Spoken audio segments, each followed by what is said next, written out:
Cerita akan Bang Ripan bawakan kali ini adalah cerita baru yang berjudul Rumah Bekas Tempat Pesugihan Monyet, di mana cerita ini ditulis oleh Naila Nurfajriya Ramadhani.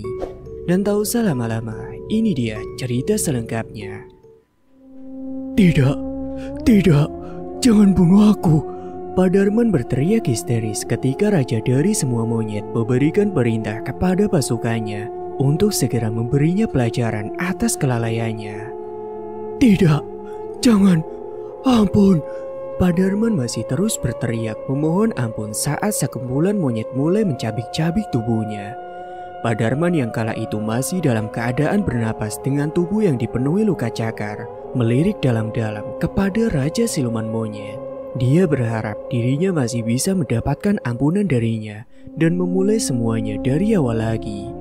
Namun semua dirasa telah terlambat ketika seorang monyet bertubuh besar menindih tubuhnya dan mengoyak dada Pak Darman dengan sangat puas. Lalu monyet itu pun mengambil jantung Pak Darman dan dimakannya dengan rakus bersama kawanan monyet yang lain. Raja dari siluman monyet itu tersenyum dengan puas. Tawanya menggelegar, membuat siapa saja yang mendengarkannya akan bergidik ketakutan. Lalu segerombol monyet itu pun membawa tubuh Pak Darman secara misterius ke alamnya, sehingga warga saat ini masih bertanya-tanya di manakah keberadaan Pak Darman sekarang.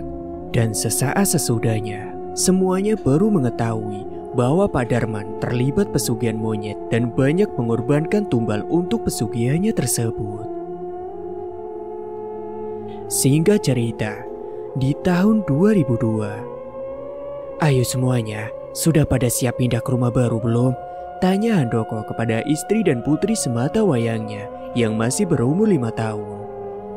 Ayo sini sayang, mama gendong sampai ke mobil, seru Bu Deswita sambil menggendong Aruna menuju ke mobil.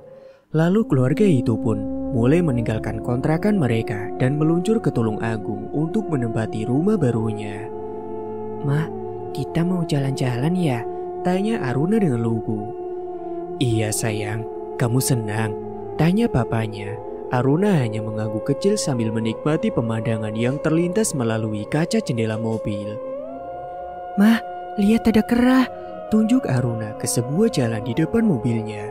Sontak papanya yang kaget segera menekan rem mobil secara mendadak dan memastikan apakah perkataan putrinya itu benar. Mana sayang, gak ada kok, ucap mamanya sambil melihat ke sekeliling jalan. Ayo semuanya, masuk ke mobil. Kita harus sudah segera sampai sana sebelum hari menjelang malam, suruh papanya kepada mereka. Aruna pun lalu masuk ke mobil, digandeng mamanya menuju mobil sambil matanya terus menatap ke belakang, seolah anak itu melihat sesuatu yang tidak dapat dilihat oleh orang lain. Matanya bergerak naik turun seperti menyaksikan sesuatu yang sedang berloncatan kemana-mana. Jalur yang mereka tempuh cukup lumayan jauh dari tempat tinggal mereka dulu, sehingga mengakibatkan mereka sampai kemalaman di rumah barunya. Dan singkat waktu, sayang, Aruna, bangun, kita sudah sampai, ucap papanya sambil tangannya menepuk pelan pipi sang anak. Dan kehadiran mereka disambut oleh seorang lelaki parubaya yang menggunakan peci di kepalanya, serta sarung yang dililitkan di tubuhnya. Ya, itulah Mang Kadir. Dia bertugas menjaga dan membersihkan rumah itu setiap hari. Namun dia tidak menginap di rumah itu, karena dia di rumah juga memiliki seorang istri dan anak yang masih bayi. Jadi setiap pagi dan sore dia selalu wirawiri untuk sekedar memastikan bahwa keadaan rumah itu benar-benar aman, sampai penghuni baru di rumah itu menempatinya. Selamat datang Pak, Bu. Ini lucu sekali kamu. Siapa namanya? Ucap Mang Kadirama sambil matanya terus melirik ke Aruna yang saat itu sedang bersembunyi di belakang tubuh mamanya. Sayang, ditanya kok malah diam aja. Dia namanya Aruna Pak, sahut Pak Handoko kepada Mang Kadir. Oh iya Pak, ini kunci rumahnya. Semuanya sudah saya bersihkan. Semoga Bapak sekeluarga betah tinggal di sini. Saya permisi mau pamit pulang dulu. Kalau Bapak ada perlu sesuatu, Bapak tinggal panggil saja saya. Rumah saya berada di ujung kebun itu, ucap Mang Kadir sambil menunjukkan letak rumahnya. Loh, tidak menginap saja di sini, Pak? Tanya Pak Handoko. Tidak, Pak. Saya masih harus membantu istri saya mengurus bayi. Kalau begitu, saya permisi dulu ya Pak, balas Mang Kadir dan berlalu menuju rumahnya meninggalkan Pak Handoko dan juga keluarganya sambil sesekali matanya melirik ke rumah yang berpagar besi itu. Dan singkatnya kejadian demi kejadian kini mulai dialami oleh keluarga Handoko. Teror dan suara monyet mulai membuat mereka merasa tidak nyaman. Terlebihnya pada Aruna, sang anak yang sepertinya peka akan kehadiran mereka yang tidak kasat mata. Ma, ayo kita pulang dari sini, Ma. Una gak mau tinggal di sini. Di sini banyak kera, Ma. Una takut. Aruna tiba-tiba merengek menangis sambil tangannya terus menunjuk ke atap atas rumah itu. Aruna ngomong apa sih? Tanya papanya penuh heran. Gak tahu Mas, saut Bu Deswita yang juga kebingungan melihat tingkah aneh putrinya. Nak, dengerin Mama ya. Di sini gak ada kera. Kera itu adiknya di hutan. Ucap mamanya dengan lembut kepada Aruna. Beneran Ma, Una gak bohong. Itu juga ada orang yang dadanya bolong. Dia manggil-manggil Aruna, Ma. Aruna takut. Ayo pulang aja, Ma, ayo. Aruna terus merengek meminta pulang sambil tangannya terus menggandeng tangan mamanya. Aruna, sudah deh jangan mulai. Rumah ini Papa beli dari hasil keringat Papa sendiri. Susah payah Papa banting tulang ngumpulin uang untuk membeli rumah ini. Sekarang giliran kita sudah punya rumah baru. Kamunya malah mengarang cerita yang aneh-aneh. Ayo buruan masuk. Sudah malam, Papa sudah capek mau istirahat.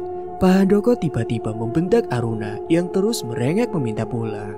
Dan itu membuatnya semakin mengencangkan suara tangisannya karena ketakutan dan bersembunyi di balik tubuh mamanya. Sudah Mas, sudah. Una, di sini tidak ada apa-apa Nak. Lain kali jangan buat papamu marah ya Nak. Dia juga capek seharian menyetir, menempuh perjalanan jauh. Ya udah yuk masuk yuk Nak. Jelas mamanya kepada putri kecilnya, lalu menggandeng tangannya tersebut untuk masuk ke dalam. Haruna mengikuti mamanya dari belakang sambil mukanya terus ditutupi dengan satu tangannya. Nah, Haruna kan sudah gede, jadi sudah harus bisa berani bobo sendiri ya, seru papanya. Enggak Pa, Haruna pengen bobo sama mama dan papa. Haruna takut bobo sendirian, balas Haruna. Dari raut wajahnya masih tersirat jelas bahwa dia sedang ketakutan oleh sesuatu. Gak apa-apa sayang, nanti mama temenin kamu sampai tidur ya di kamar kamu, saut mamanya menenangkan. Aruna pun akhirnya mengangguk pelan, lalu kedua orang tuanya berjalan ke kamar tengah menuju ke letak kamar tidur putrinya. Nah, ini kamar kamu sayang, bagus kan? Ucap papanya. Aruna memandangi seluruh bagian kamar, tak lupa dia juga memperhatikan setiap sudut-sudut ruangan yang masih terasa asing baginya. Lalu perlahan masuk ke kamar itu disusul oleh mama dan juga papanya. Bagaimana sayang, kamu suka kan? Tanya papanya. Aruna hanya menganggukkan kepala tanpa berkata apa-apa kepada kedua orang tuanya. Ma, Aruna ngantuk, ucap Aruna. Ya sudah, mama temenin kamu bobo di sini ya, saut mamanya sambil menggendong Aruna menuju ke tempat tidurnya. Ma, kamu temani Aruna dulu ya sampai dia tidur. Aku ke kamar dulu untuk istirahat. Ini buah-buahan untuk Aruna, siapa tahu malam nanti dia lapar. Soalnya kita belum belanja untuk keperluan dapur. Jadi di sini masih belum ada makanan, seru papanya sambil berlalu meninggalkan mereka berdua. Dan singkatnya saat Aruna sudah terlelap, mamanya pun pergi ke kamar menyusul suaminya dan meninggalkan Aruna tidur sendirian di kamar itu. Saat itu jam sudah menunjukkan pukul 2 dini hari. Suasana rumah baru yang dibeli Pak Handoko serasa sepi mencekam pada malam hari. Dan tiba-tiba saja terdengar suara monyet dari dalam kamar Aruna yang menjatuhkan barang-barang yang ada di situ, membuat Aruna yang kala itu langsung terbangun dari tidurnya. Gadis itu mengucek-ucek matanya dan beranjak dari tempat tidur untuk sekedar memastikan suara yang membuatnya terbangun. Haruna terkejut ketika mendapati segerombolan monyet tengah mengacak-acak kamarnya dan menjatuhkan piring buah yang sudah disiapkan oleh papanya. Sebagian monyet berebut buah pisang yang berjatuhan di lantai, membuat suasana kamar Aruna menjadi kapal pecah. Ditambah suara gaduh mereka yang saling bersaut-sautan. Monyet itu masih terus meloncat ke sana kemari, membuat Haruna menjadi merasa tak nyaman berada di kamar itu. Dasar kera nakal, pergi tidak kamu. Kalau tidak aku pukul nanti pakai sapu, ucap gadis lugu itu kepada kawanan monyet. Papa dan mamanya yang kala itu mendengar putrinya berteriak, langsung berhamburan datang ke kamarnya dan memeriksa apa yang terjadi. Ada apa sayang? Ya Allah, Haruna, kenapa kamarnya diberantakin begini? Ayo bereskan. Papanya yang saat itu masih berdiri di depan pintu dikagetkan oleh suasana kamar putrinya yang seperti sengaja diacak-acak. Bukan Una, Pak, tapi kera-kera ini yang berantakin kamar Una, ucap Haruna berusaha meyakinkan kedua orang tuanya. Aduh mah, kenapa dengan anak kita sih? Selalu yang dibicarakan kera lagi. Bosan aku mendengarnya, seru papanya dengan sikap yang kesal kepada istrinya. Sudah Pak, namanya juga anak kecil. Sudah, lebih baik Papa istirahat, kembali ke kamar. Biar Mama yang beresin kamar Haruna dulu, sambil menemaninya tidur, kata Bu Deswita kepada suaminya. Semakin hari, suasana rumah itu seakan menjadi teror bagi keluarga Handoko. Apa yang telah terjadi pada putrinya membuat Handoko segera bertindak untuk memecahkan sebuah misteri yang belum terungkap. Hanya Mang Kodirlah yang bisa menjelaskan semuanya. Aku harus secepatnya menuntaskan masalah ini.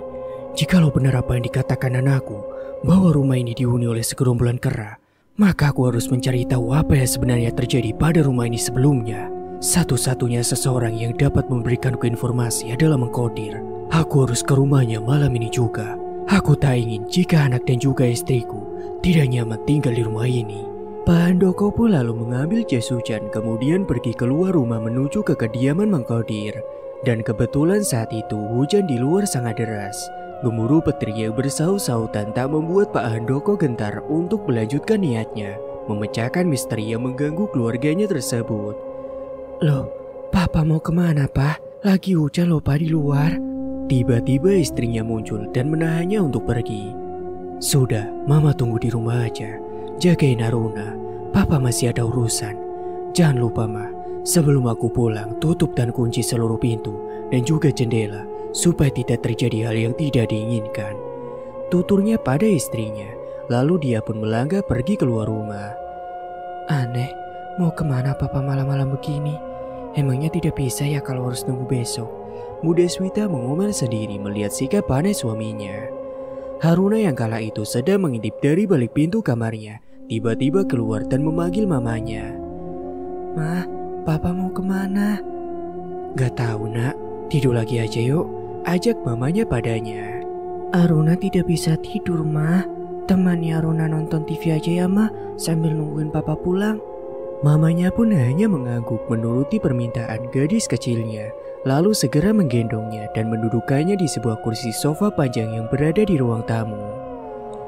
Sementara itu, Pak Handoko terus mengayunkan kakinya. Jalanan yang becek tidak menjadi masalah baginya. Dari pepohonan yang menjulang tinggi, semak belukar dan juga kebun-kebun dia telusuri demi sampai pada tempat tujuannya.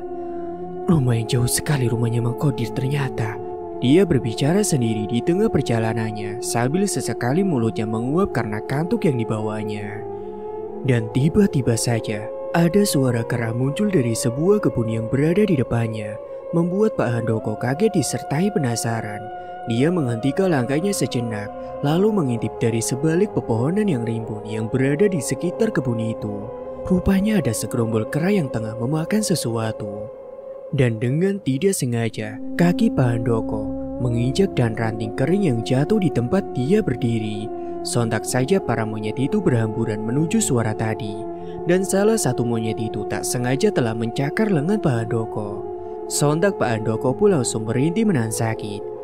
Dasar kera sialan, untung saja sudah pergi. Kalau tidak, mungkin aku sudah tembak pakai senapanku ini, gerutu Pak Handoko yang kesal. Pak Handoko lalu berjalan melangkah melihat apakah gerangan yang dimakan kera-kera tadi.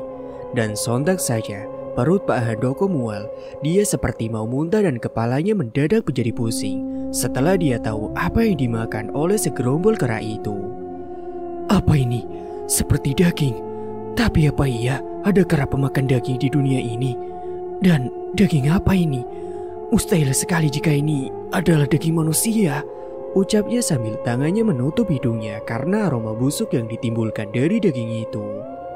Ah, masa bodoh lah. Kenapa juga aku harus memikirkannya? Lebih baik aku lanjutkan perjalananku supaya segera sampai ke rumahnya Mang Kodir. Dan singkat waktu. Assalamualaikum. Pak Handoko mengetuk pintu rumah Mang Kodir yang terbuat dari kayu. Sebagian pintunya sudah rapuh karena dimakan oleh rayap. Waalaikumsalam. Terdengar suara teriakan dari dalam rumah. Loh Pak, ada apa malam-malam kesini? Bahkan sudah mau ngambil subuh. Ayo mari masuk Pak, ajak Mang Kodir kepada Pak Handoko. Silakan duduk dulu Pak. Bu, tolong bikinin minum untuk tamu Bapak, suruh Mang Kodir pada istrinya.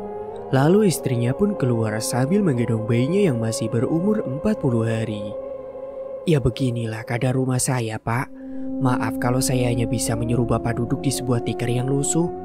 Harusnya orang besar seperti Bapak duduknya di sofa mewah, seru Mang Kodir disertai tawa malu. Ah, Mang Kodir ini ngomong apa? Tidak apa-apa kok Mang, saut Pak Handoko. Oh iya Pak, ada apa Bapak datang kemari? Jadi begini Mang, saya ingin mempertanyakan suatu hal yang menurut saya itu janggal. Ini dialami oleh putri kecil kami.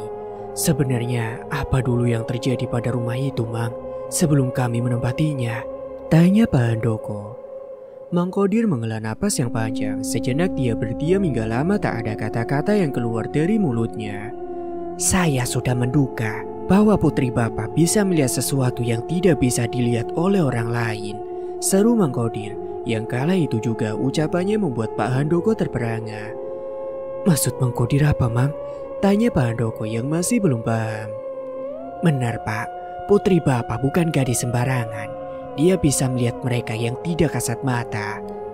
Pak Handoko kaget mendengar ucapan Mang Kodir. Dia sendiri yang sebagai ayahnya tidak menyadari bahwa putrinya itu memiliki kelebihan. Pak, sebenarnya saya malas untuk menceritakan hal ini. Karena di samping itu, kisah ini sudah lama sekali tidak diperbincangkan. Dan sekarang Bapak kembali mengungkit kisah yang memilukan ini. Jelas Mang Kodir padanya. Maafin saya Mang. Namun, saya juga tidak mau jika istri dan juga anak saya tinggal dengan tidak tenang di rumah itu, balas Pak Handoko. Istri Mang Kodir lalu keluar dari dapur membawakan teko yang berisi teh beserta pisang rebus. Monggo Pak disambi, maklum saya hanya punya ini, kata istri Mang Kodir. Tidak usah repot-repot Mbak, ini juga sudah lebih dari cukup, saut Pak Handoko. Istri Mang Kodir lalu duduk bersebelahan dengan Mang Kodir sambil menggendong bayinya yang masih terlelap. Saya akan menceritakannya besok saja Pak. Ceritanya sangat panjang. Kalau saya ceritakan sekarang, takutnya Bapak nanti malah ketiduran di tempat kumuh saya ini. Lagian sekarang juga sudah hampir subuh, seru Mang Kodir sambil bercanda. Ah Mang Kodir, biasa aja Mang. Kalau begitu saya pamit pulang saja Mang, ucap Pak Handoko sambil berdiri dan melipat mantelnya. Jangan Pak, lebih baik kita subuhan dulu di musola sama-sama, biar hati dan pikiran kita juga tenang Pak, ajak Mang Kodir pada Pak Handoko. Ya udah deh Mang kalau begitu, saya setuju, seru Pak Handoko. Bu, aku ke musola dulu ya. Assalamualaikum, ucap Mang Kodir pada istrinya sambil mencium kening bayinya. Loh Pak, ini tehnya tidak diminum dulu, tanya istri Mang Kodir kepada keduanya. Nanti aja Bu, setelah subuhan saja, saut Mang Kodir sambil berlalu. Lalu keduanya pun pergi untuk menunaikan sholat subuh di musola bersama-sama. Dan singkat waktu, seusai menunaikan ibadah sholat subuh, Pak Handoko dan Mang Kodir langsung pulang. Niat hati Pak Handoko ingin pulang ke rumahnya kala itu, takut istri dan juga anaknya sudah menunggunya. Namun Mang Kodir mencegahnya. Mang, kalau begitu saya pamit pulang dulu ya. Istri saya pasti sudah menunggu, ucap Pak Handoko sambil memakai sendalnya dan membenahi sarungnya yang agak melorot. Loh Pak, kok pulang? Katanya tadi mau bertanya soal asal-usul rumah itu, saut Mang Kodir sedikit meledek. Bagaimana ya Pak? Takutnya nanti istri saya malah ngomel-ngomel kalau saya tidak segera pulang, balas Pak Handoko sambil garu-garu kepala. Jangan dipikirkan soal itu Pak, nanti saya akan bantu menjelaskan.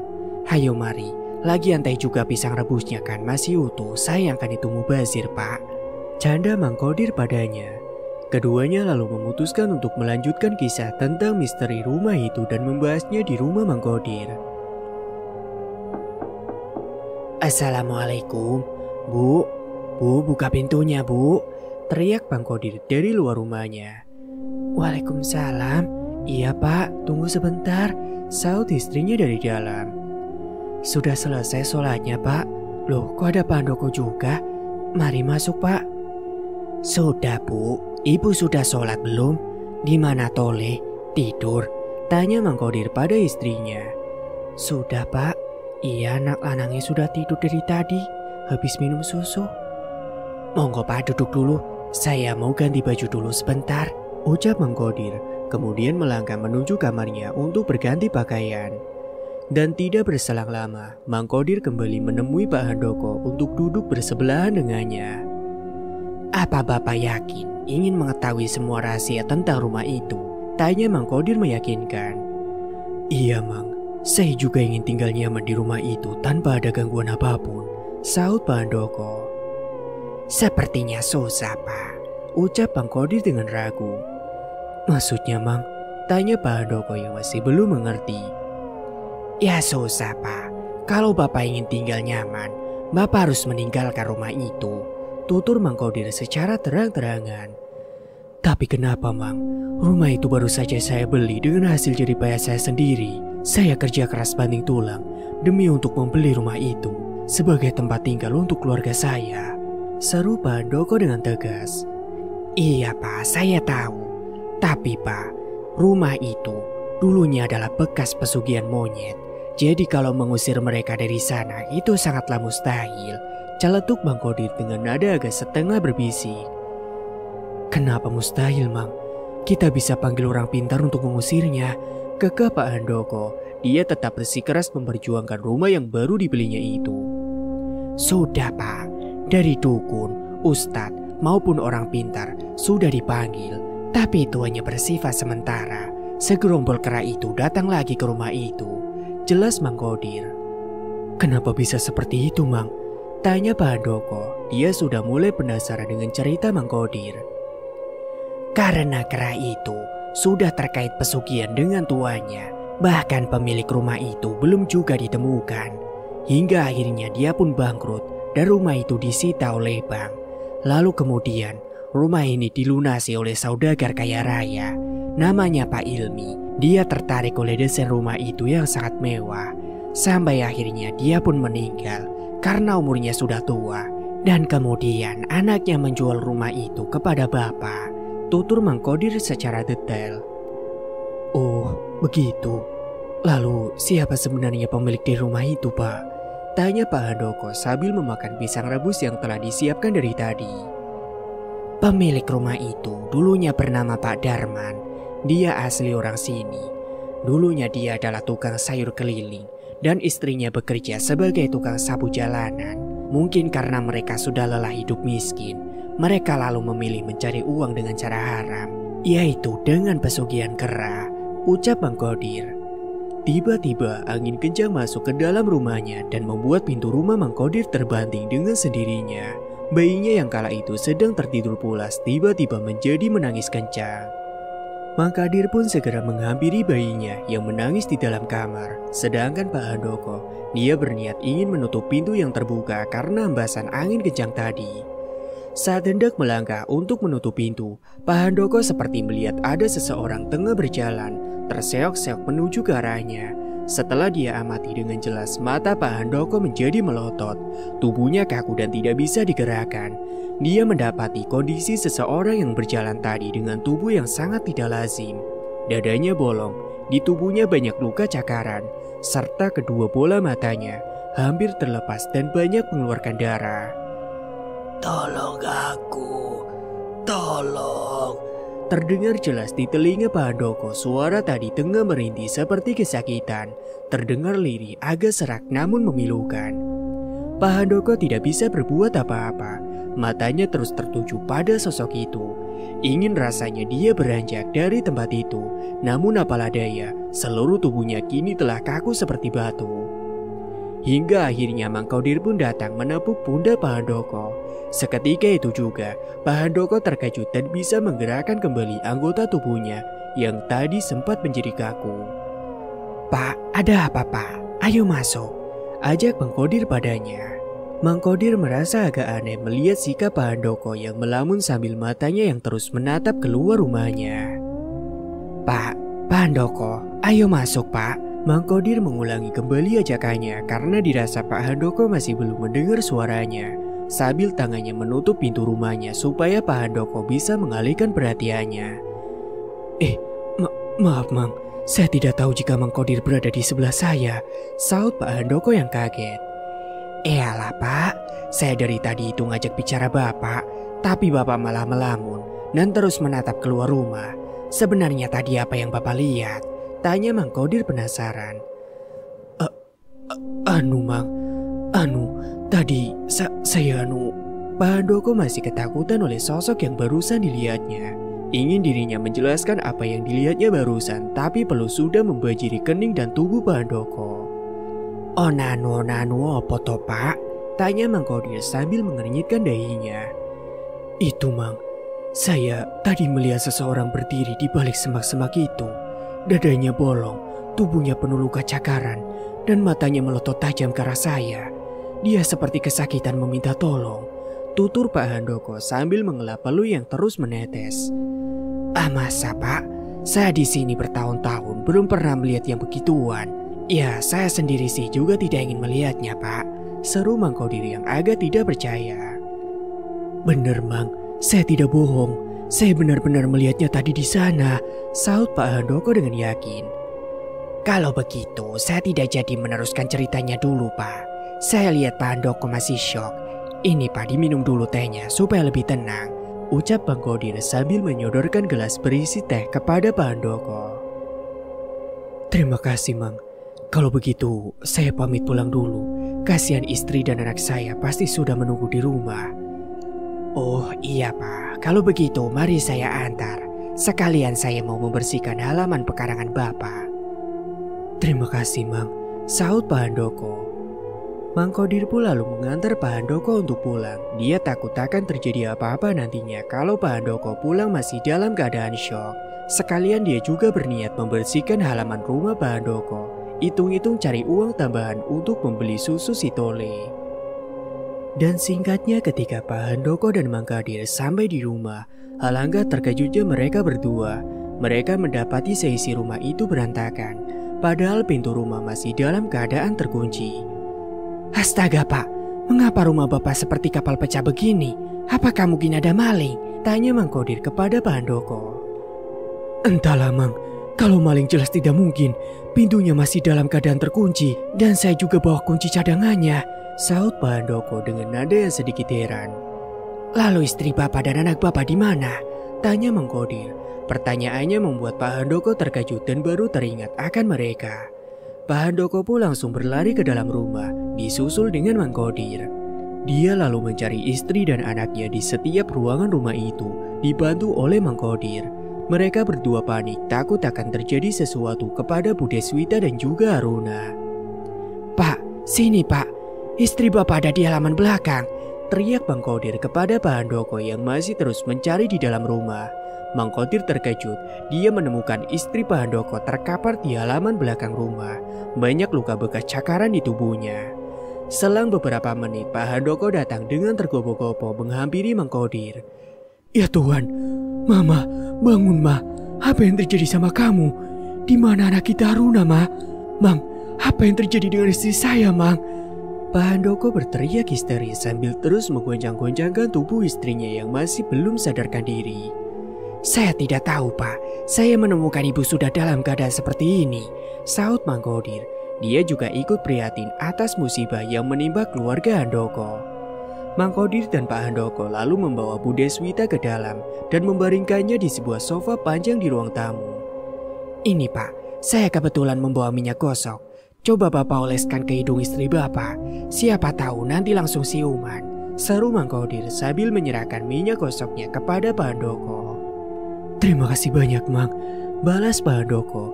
Lalu Pak Handoko mulai mengoleskan minyak gosok itu dengan tipis-tipis di area hidung istrinya. Dan selang beberapa menit akhirnya istri Pak Handoko pun tersadar. Alhamdulillah mah, akhirnya kamu sadar juga, ucap Pak Handoko penuh rasa syukur. Namun tiba-tiba setelah Bu Deswita tersadar, dia malah menangis histeris sambil terus memanggil nama putri semata wayangnya itu. Pak, Haruna Pak. Bu Deswita berkata dengan sesenggukan. Air matanya terus mengalir membanjiri pipinya. Haruna kenapa mah? Di mana putri kita sekarang? Tanya Pak Handoko yang kala itu sudah mulai panik. Haruna hilang Pak. Dia dibawa oleh segerombolan kera yang tiba-tiba datang kemari. Kera itulah yang mengacak-acak rumah kita. Kera itu juga mencakar Mama sampai tubuh Mama jadi begini. Dan mereka membawa Haruna pergi.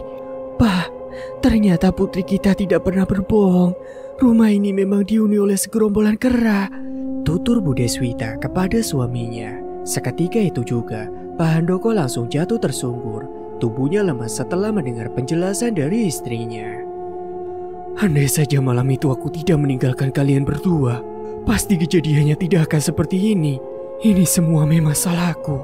Pak Handoko terus menangis sambil menyesali perbuatannya karena telah meninggalkan istri dan juga anaknya sendirian di rumah ini. Tangannya terus menampar pipinya sendiri hingga warna merah keluar dari kedua pipinya. Pak, sudah cukup Pak. Ini semua bukan salah Bapak.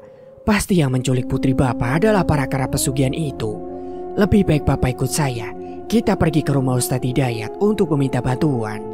Mang Kodir mulai menenangkan Pak Handoko yang sudah hilang kendali dan mengajaknya untuk meminta bantuan kepada Ustadz yang sering menolong warga di sana. Matahari semakin menyibarkan sinarnya ke atas. Cahayanya perlahan masuk melalui celah jendela dan menembus tirai yang belum dibuka. Sedang Pak Handoko masih tertutup lemas di samping sang istri, meratapi nasib yang terjadi pada keluarganya. Sebenarnya apa yang terjadi, Mang? Mengapa keluarga saya juga ikut menjadi korban? Pak Handoko mulai menyusun kata-katanya. Setelah kian lama terlarut, hanyut dalam duka nestapa, dia memberanikan dirinya bertanya kata demi kata kepada Mang Kadir. Maaf Pak, saya juga kurang tahu. Saya ikut prihatin atas musibah yang menimpa keluarga Bapak, saut Mang Kodir sambil menundukkan wajahnya. Apa yang terjadi sebenarnya pada keluarga Pak Darman dulunya, Mang? Mengapa efek dari ini semua keluarga saya juga yang harus menanggungnya? Tanya Pak Handoko yang bersedih. Mang Kodir menghela napas panjang sesaat sebelum dirinya hendak menceritakan kisah pilu itu kepada Pak Handoko. Baiklah Pak, saya akan menceritakan kejadian yang sebenarnya. Di mana kejadian itu dialami langsung oleh pemilik rumah itu dulunya. Balas Mang Kodir dengan agak sedikit ragu karena harus mengungkit cerita ngeri beberapa tahun silam yang pernah menggembarkan desanya sebelumnya. Kembali ke masa lalu, tepatnya pada tahun 1998, ada sebuah keluarga yang sangat miskin. Si suami bekerja sebagai tukang jualan sayur keliling dan istrinya bekerja sebagai tukang sapu jalanan. Sampai sesuatu yang tidak terduga itu pun terjadi, di mana mereka sudah bosan hidup miskin serba berkekurangan. Untuk makan saja mereka susah, apalagi untuk menghidupi kedua anaknya. Anak laki-lakinya kini tengah menginjak sekolah dasar dan adik perempuannya masih berusia 4 tahun dan sebentar lagi akan memasuki pembelajaran taman kanak-kanak. Hingga akhirnya Pak Darman dan Bu Darman memutuskan untuk mencari jalan pintas yang dimana secara bersamaan telah merenggut semua kebahagiaannya. Pak, bagaimana ini? Hidup kok gini-gini aja. Kapan kita kayanya, Pak? Jangankan untuk membiayai sekolah anak-anak, untuk membeli beras saja kita setiap harinya masih ngutang. Ucap Bu Darman terus mengeluarkan keluh kesah di dalam hatinya dan meluapkan semuanya kepada Pak Darman suaminya. Lah terus aku harus bagaimana, Bu? Berdoa sudah, mengaji juga sudah. Tapi ya tetap yang di atas juga tidak pernah mendengar doa kita. Celetuk Pak Darman dengan pasrah. Oh iya Pak, Bapak masih ingat dengan Lasmini? Itu loh Pak, orang kampung sebelah yang tiba-tiba kayak mendadak itu. Bukankah dulunya suaminya sama, seorang pedagang sayur keliling seperti Bapak? Tapi kenapa ya Pak, kok tiba-tiba secara mendadak mereka bisa kaya raya begitu? Seru Bu Darman dengan nada penasaran. Ya Bapak tidak tahu Bu, balas Pak Darman dengan singkat. Tangannya terus menggaruk kepalanya yang tidak gatal, serta pandangannya suram dan melihat ke berbagai arah. Pak, ayo lebih baik antar aku ke desa sebelah. Kita minta rahasianya. Bagaimana mereka bisa kayak mendadak seperti itu? Ajak Bu Darman kepada suaminya lalu menggeret tangannya supaya enggan berdiri menuruti permintaannya.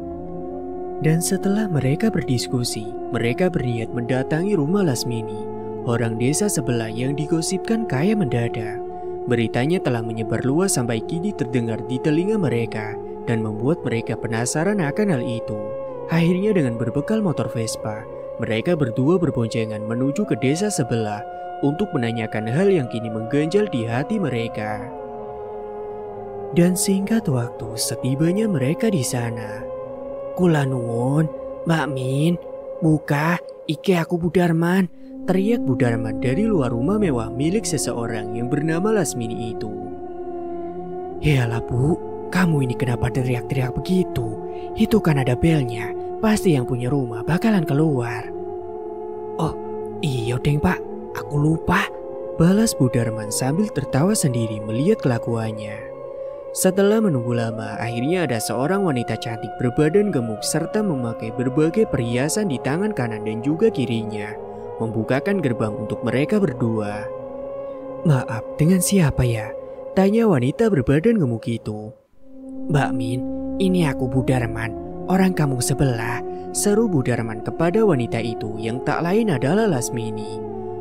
Oh alah, ya sudah mari silakan masuk dulu. Ajak Lasmini ramah lalu menyuruh mereka masuk ke dalam rumah besarnya itu. Silakan duduk dulu Mbak, Mas.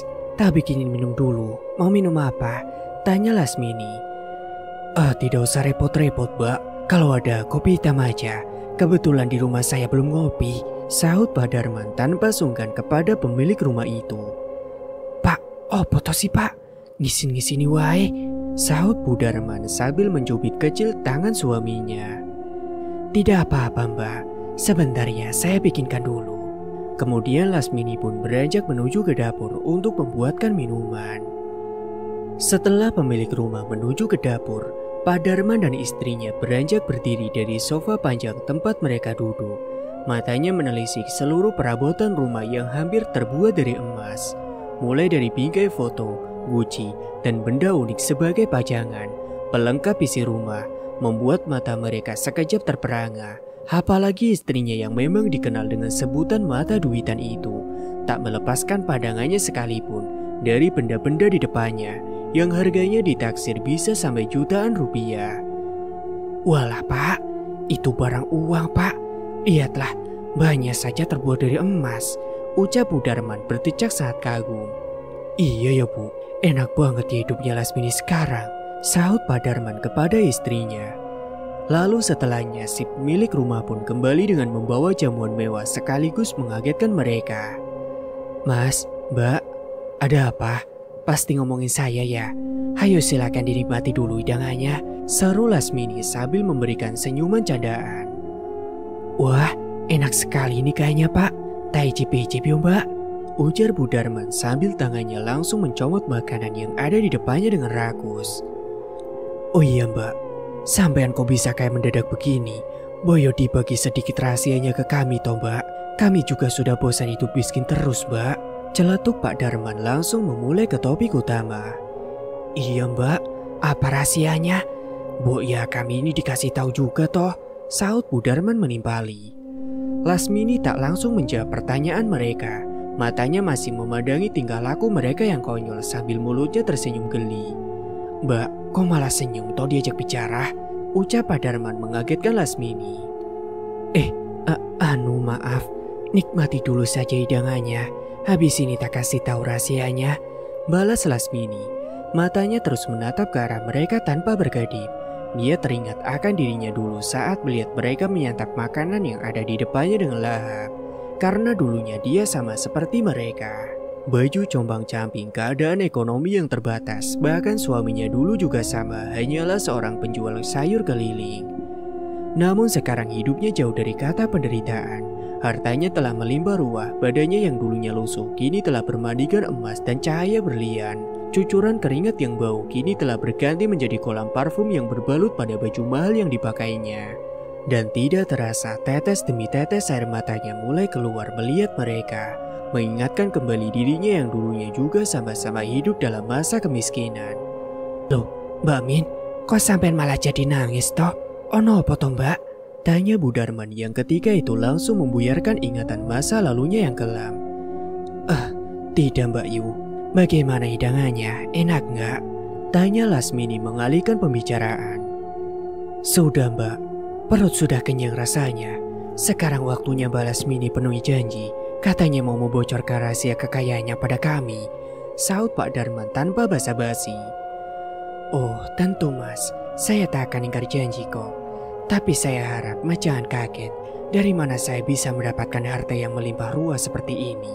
Kalau kalian serius ingin hidup bergelimang harta seperti saya saat ini, kalian harus ikuti cara saya. Tutur Lasmini dengan raut muka seriusnya.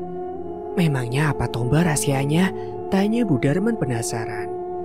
Pesugihan monyet, ucap Lasmini. Wajahnya datar namun penuh dengan keyakinan. Pak Darman dan Bu Darman menjadi tertegun setelah mendengar penjelasan Lasmini. Dia tidak menyangka bahwa harta yang melimpah ruah ini didapatkan dengan cara pesugihan. Mata mereka masih terbelalak. Dia tak percaya bahwa Lasmini bisa melakukan hal senekat itu. Benarkah yang kudengar, Mbak?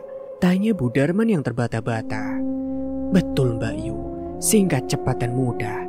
Kalau kalian mau, saya bisa antar kalian sekarang juga untuk menemui Mbak Sarji. Seru Lasmini. Sopo iku Mbak Sarji Mbak? Tanya Pak Darman masih belum paham. Mbak Sarji adalah dukun perantara yang mempertemukanku dengan Raja Siluman Monyet. Sehingga aku bisa ke era yang mendadak begini. Tutur Lasmini semakin memperjelas ucapannya. Pak Darman dan Bu Darman saling memandang antara yakin atau tidak yakin. Hati mereka kini masih di jalan Allah, namun pikirannya sudah diracuni oleh iblis yang terus-menerus membisikkan ke telinga mereka supaya mereka mencari cara yang gampang dengan jalan pintas ini meskipun resikonya terlalu besar. Bagaimana Mas, Mbak Yu? Jangan terlalu banyak berpikir. Sekarang yang terpenting adalah kalian bisa menjamin hidup anak-anak kalian nantinya. Apa kalian mau terus hidup-terusan miskin begini? Makan saja susah, apalagi untuk membiayai keperluan anak. Aduh, pusing kalau aku Mas, Mbak. Ujar Lasmini yang terus menekan dan membujuk mereka agar mengikuti usulannya itu. Pak, bagaimana ini? Bu Darman memberi kode dengan menyenggol lengan suaminya sembari mengajaknya untuk berdiskusi. Ya, kalau kita pengen cepat kaya, ya memang begitulah caranya Bu. Tidak ada pilihan lain. Benar kata Mbak Lasmini, hidup anak-anak akan terjamin. Seru Pak Darman yang mulai termakan oleh bujuk rayu Lasmini. Ya wes, aku ikut aja lah. Yang penting anak-anakku bisa makan enak, saut Bu Darman dengan nada penuh kepasrahan. Kalau begitu, ayo saya antar kalian berdua ke rumah Mbak Sarji sekarang juga, seru Lasmini. Loh, kita tidak ganti baju dulu toh Mbak? Tanya Bu Darman. Itu tidak perlu, ayo buruan.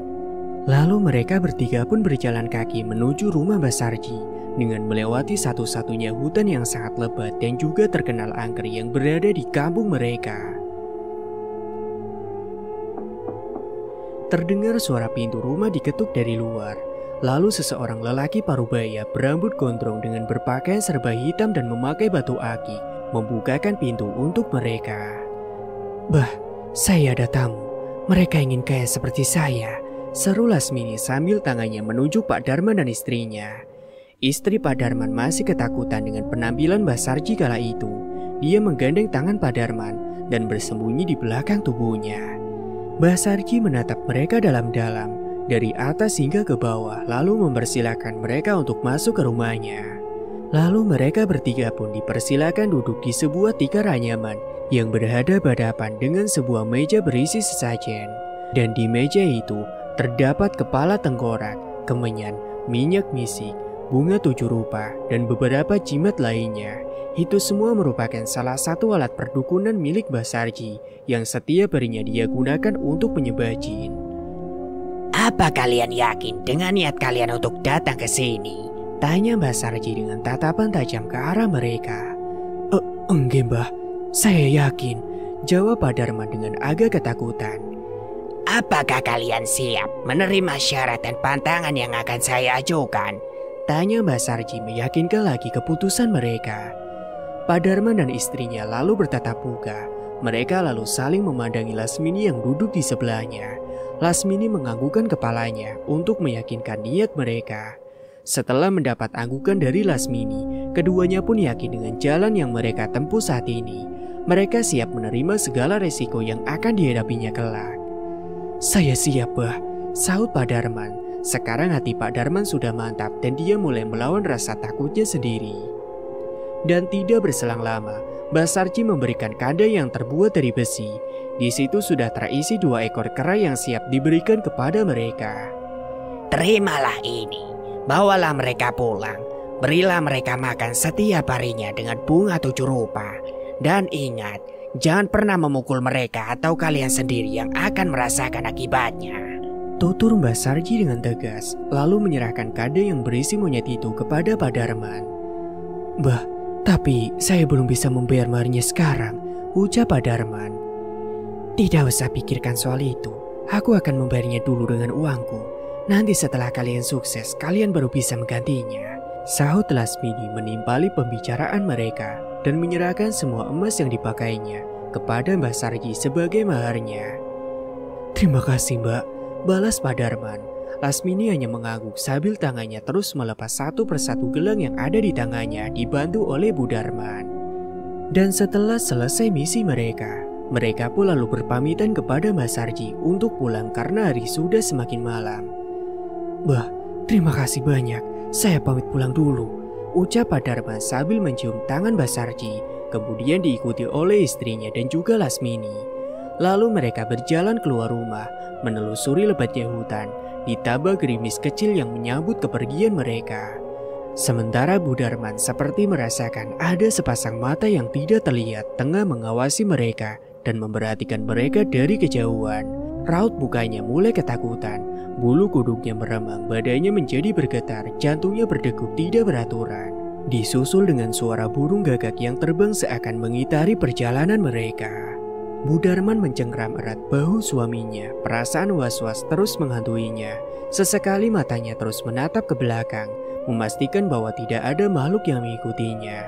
Walaupun dia berjalan bersama dengan suaminya dan juga Lasmini, namun di pikirannya tak bisa dipungkiri, hatinya semakin bergejolak karena rasa ngeri yang teramat sangat. Jantungnya semakin berdegup lebih kencang.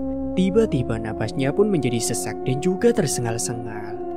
Tingkah anehnya itu lalu memancing suaminya dan juga Lasmini yang sedari tadi terus memperhatikan dirinya. Bayu, ada apa? Tanya Lasmini yang mulai penasaran akan sikapnya. Iya Bu, kok dari tadi kelihatannya gelisah sekali, sahut Pak Darman mulai menimpali. Iku loh, kok kayaknya ada yang memperhatikan langkah kita dari tadi. Atau jangan-jangan di sini banyak lelembut ya? Seru Bu Darman sambil bergidik ngeri. Oh alah, ikut toh yang mengganggu pikiran sampean. Biasa Mbak Yu, mereka tidak mengganggu, tenang aja. Paling yang mengawasi kita dari tadi itu adalah Raja Siluman Monyet, ucap Lasmini seakan-akan dia sudah tahu apa yang akan dirasakan oleh Bu Darman. Dan singkatnya sampailah mereka di rumah. Kedatangan Pak Darman dan istrinya disambut langsung oleh kedua anaknya, Joko bersama adik perempuannya yang bernama Ina. Mereka sudah lama menunggu di balik pintu rumahnya.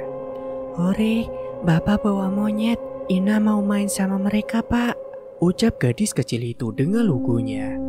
Hus, sana masuk. Anak kecil jangan ikut-ikutan, bentak Pak Darman kepada anaknya. Mata putri bungsunya pun menjadi berkaca-kaca. Baru kali ini pertama dia dibentak oleh bapaknya sendiri, padahal sebelumnya tak pernah sama sekali. Saat sebelum Ina mulai mengencangkan tangisannya, Joko sang kakak sudah terlebih dahulu menenangkannya. Dik, mungkin bapak sama ibu lagi capek. Ayo main sama Mas saja, ajak Joko lembut kepada adiknya. Sementara itu, Pak Darman menaruh monyet-monyet itu di sebuah kamar khusus. ada sebuah tempat seperti gudang yang berada di belakang rumahnya yang tidak terpakai. Kini mulai dia bersihkan dan dia tata rapi, selayaknya membentuk sepetak kamar. Ukurannya mungkin kecil, tapi cukuplah untuk tempat tinggal 2 ekor monyet itu. Setelah selesai berberes, tak lupa dia memberikan makan monyet-monyet itu dengan bunga 7 rupa yang sudah disiapkan oleh Mbak Sarji. Lalu kemudian Pak Darman meninggalkan kedua monyet itu sendiri dalam tempat itu. Tak lupa dia juga mengunci pintu kamar tersebut. Dia tidak memperbolehkan siapapun untuk masuk kecuali dia dan juga istrinya. Pak Darman selalu mengantongi kunci kamar itu dan selalu membawanya dimanapun dia berada. Sampai suatu malam hal tidak terduga terjadi pada keluarga itu. Ketika Pak Darman terlelap dalam tidurnya, Inah, si gadis bungsunya, diam-diam mengambil kunci yang terselip di celana bapaknya itu dengan pelan-pelan. Maksud hati ingin bermain dengan monyet-monyet itu, namun nasib naas justru menimpa gadis mungil itu. Ina membuka pintu kamar rahasia tersebut secara perlahan agar tidak didengar oleh kedua orang tuanya. Dan setelah berhasil membuka pintu kamar itu, dia pun lalu masuk. Di tangannya terdapat 2 buah pisang untuk diberikan kepada monyet-monyet itu. Saat hendak memberikan buah pisang itu, tiba-tiba salah satu monyet tak sengaja mencakar tangannya. Aduh, dasar monyet nakal. Awas ya nanti aku pukul kamu, ucap gadis polos itu. Lalu dia mengambil sapu yang berada di pojok kamar itu dan memukulnya ke arah monyet-monyet itu berkali-kali, hingga suara gaduh terdengar memenuhi ruangan itu. Tiba-tiba angin kencang datang menyibakkan tirai dan jendela yang sudah hampir reot itu. Dengan bersamaan tiba-tibanya monyet-monyet itu keluar dari kandang yang harusnya dalam keadaan terkunci. Sontak saja, monyet itu pun mulai mencakar anggota tubuh gadis malang itu hingga seluruh badannya mulai tergores. Darah segar pun mulai mengalir membanjiri lantai kamar tersebut. Inah, si gadis lugu telah tewas secara mengenaskan. Dan setelah selesai melakukan tugasnya, monyet itu pun kembali ke dalam kandangnya.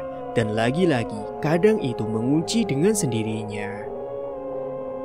Sesaat setelahnya, saat itu, Joko sang kakak ingin berniat buang air kecil ke kamar mandi yang kebetulan letaknya melewati kamar rahasia itu. Mata Joko terbelalak, langkahnya terhenti. Niatnya ingin buang air kini lenyap begitu saja ketika dia mendapati tubuh adik satu-satunya telah tergolek lemas tanpa nyawa. Joko menghampiri jasad adiknya itu. Dia menangis histeris ketika melihat kondisi adiknya dalam keadaan tubuh yang sudah dipenuhi oleh luka cakaran. Bocah polos itu lalu berteriak sekencang-kencangnya, mungkin memanggil kedua orang tuanya yang masih tertidur dengan lelap. Bapak, Ibu, teriak Joko histeris di dalam ruangan itu.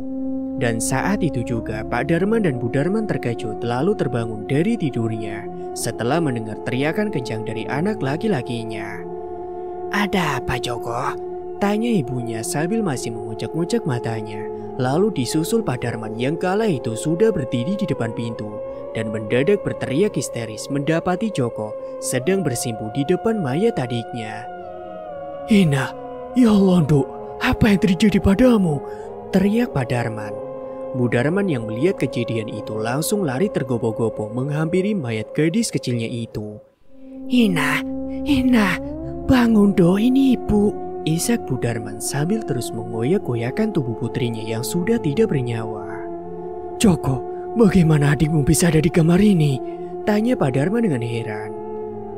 Pak, Joko benar-benar tidak tahu. Saat Joko ingin pipis, Joko sudah melihat Ina mati di tempat ini dalam keadaan begini, Pak. Sahut anak polos itu kepada bapaknya. Pak, apa Bapak lupa mengunci pintunya? Tanya Bu Darman di sela isak tangis pilunya itu. Lalu kemudian Pak Darman mulai merogoh saku celananya dan mendapati kunci itu memang sudah hilang. Bu, di mana kunci kamar ini? Tanya Pak Darman kebingungan. Lalu ia mulai mencari di sekeliling kamar itu. Dan tidak lama, dia mendapati sebuah kunci berada dalam genggaman Ina, putri bungsunya. Tangisnya makin memecah setelah dia sadar bahwa putrinya secara diam-diam telah mengambil kunci itu tanpa sepengetahuannya. Malam itu pun adalah malam duka bagi keluarga Pak Darman. Esoknya bendera kuning telah terpasang tepat di depan rumahnya. menandakan bahwa ada keluarga mereka yang baru saja meninggal. Banyak warga dari dusun ke dusun melayat ke rumah Pak Darman dan mengucapkan belasungkawa atas meninggalnya Ina, termasuk Lasmini yang kala itu juga datang ke situ setelah mendapat kabar duka itu. Bayu, apa yang sebenarnya terjadi pada anak Bayu? Tanya Lasmini yang mencoba menghampiri Bu Darman dan bermaksud menenangkannya. Aku juga tidak tahu, Mbak. Balas Bu Darman sambil tak henti-hentinya meneteskan air mata. Dia masih merasa belum rela ditinggalkan oleh putri bungsunya itu. Sebagian warga lainnya pun masuk ke dalam untuk membacakan Yasin dan tahlil. Dan setelah proses pemandian dan pengkafanan selesai, sesegera mungkin para pelayat pria menggotong kereta kencana yang berisi mayat Ina menuju ke tempat peristirahatan terakhirnya, yakni ke pemakaman. Suara tahlil serentak semua mengucapkan kalimat itu beramai-ramai, menambah kedukaan mendalam bagi Bu Darman. Sedangkan suaminya yang berada paling depan mengangkat keranda putrinya, mencoba menegarkan dirinya dan belajar ikhlas untuk melepas kepergian putrinya itu. Meski jauh berbeda dengan apa yang dirasakannya, namun seorang laki-laki sekaligus bapak dari mendiang putrinya, maka harus sewajarnya bahwa dia harus terlihat rela dan ikhlas di depan semuanya.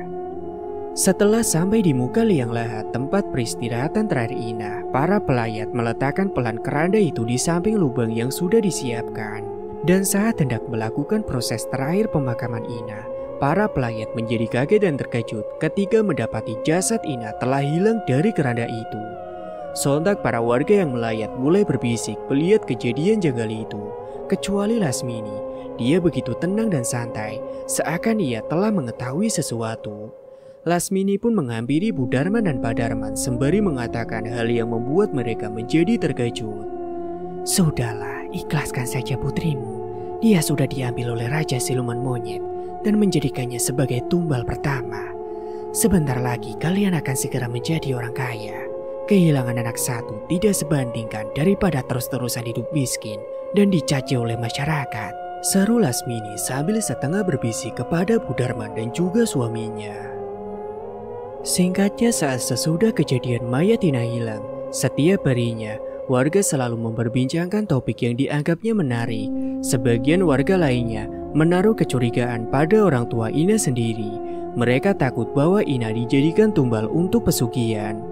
Karena di kampung itu memang sudah terjadi beberapa orang yang sudah dijadikan tumbal, namun warga di sana belum mengetahui bahwa Lasminilah dalang dibalik ini semua. Seiring dengan berjalannya waktu, desas-desus mengenai kabar menghilangnya mayat anak Pak Darman sudah tidak lagi diperbincangkan. 40 hari setelah kematian Ina, Pak Darman ingin melakukan ritual selamatan untuk mendiang putrinya tersebut. Namun dia bingung karena dia belum mempunyai uang sama sekali. Daripada aku bingung memikirkan itu semua, lebih baik aku mandi dulu agar aku dapat berpikir jernih. Masalah uang nanti akan aku usahakan cari pinjaman, ucap Pak Darman. Lalu dia melangkah membuka lemari pakaiannya dan berniat mengambil handuk untuk dipakainya untuk mandi. Saat membuka pintu lemari kayu yang hampir rapuh itu, mata Pak Darman tiba-tiba menjadi terkesima.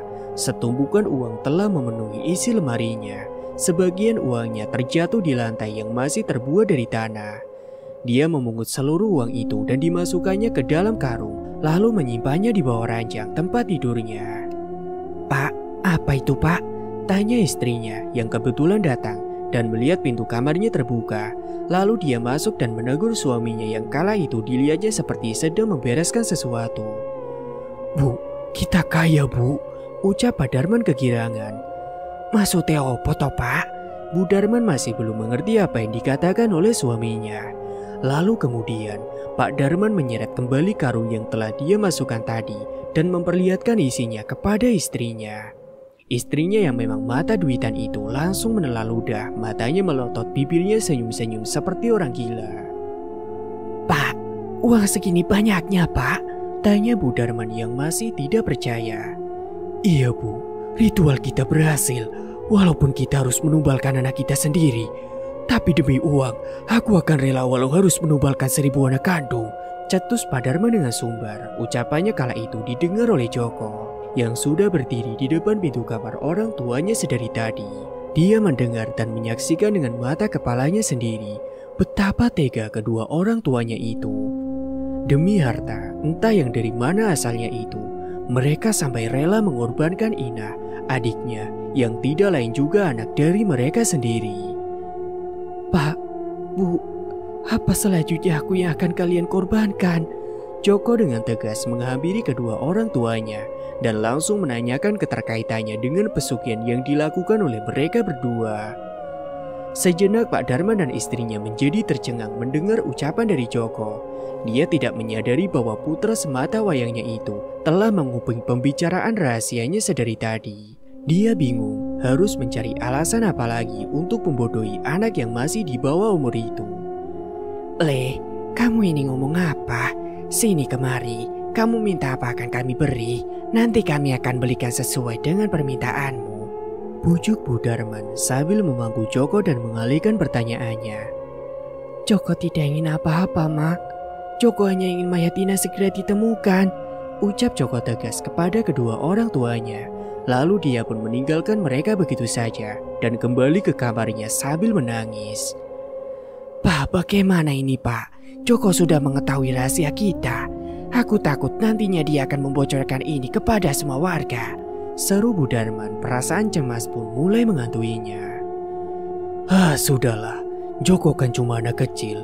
Dia tidak mungkin berbuat senekat itu. Nanti biar aku yang membujuknya, sahut Pak Darman yang menenangkan istrinya. Pak Darman pun kemudian berpamitan kepada istrinya untuk ke pasar membeli sapi untuk keselamatan mendiang putrinya. Bu, Bapak pamit ke pasar dulu, mau membeli lembu untuk memperingati 40 hari kematian Ina, seru Pak Darman sambil membenahi kancing bajunya. Loh Pak, bukankah mayat Ina hilang? Nanti apa kata warga Pak?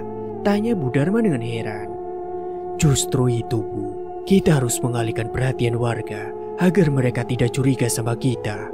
Cara satu-satunya yaitu dengan mengadakan acara 40 harian meninggalnya Ina. Sekalian mau pamer sama warga kampung kalau kita itu mampu untuk membeli sapi sebagai lauk untuk selamatan nanti. Bapak mau lihat apakah warga masih tetap akan menghina kita atau tidak, ucap Pak Darman sombong sambil membusungkan dadanya.